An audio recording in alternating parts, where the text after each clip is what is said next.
Hi, my name is Brigida Capicotto. I'm a senior architecture major at Roger Williams University.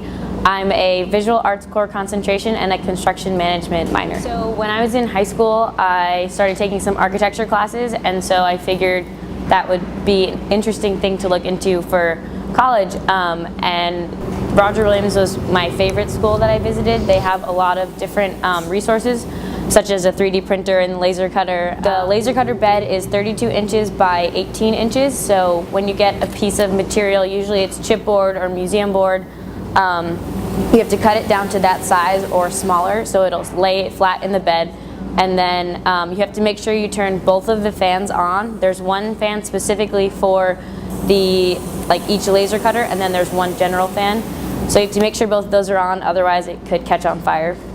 Hi, my name is Dan O'Neill. I'm the shop technician for the School of Architecture, Art, and Historic Preservation at Roger Williams University.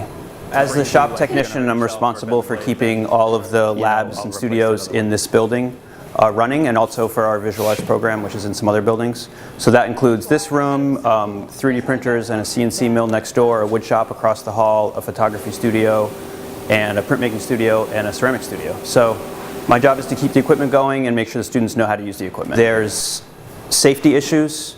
You can start a fire with this if you don't know how to use it, so that's important. And you can also damage the equipment if you don't know how to use it, and you can just have trouble getting your work done if you don't know how to use it. So on all three of those points, it's important. It would be really hard without the laser cutter. My freshman and sophomore year, end of sophomore year is when we started to learn how to use it.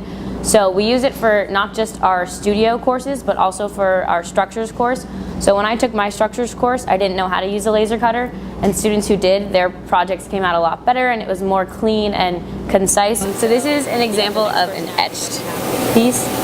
So my favorite part about the architecture program is the studio culture, the experience of being in studio. I wasn't going to take a studio course this semester, and I actually really missed the whole environment and having all of our friends around us. And being able to do work other than just the architecture work. Like, we can do our structures homework and any other homeworks in studio, and we always know that we have a friend who can work on it with us.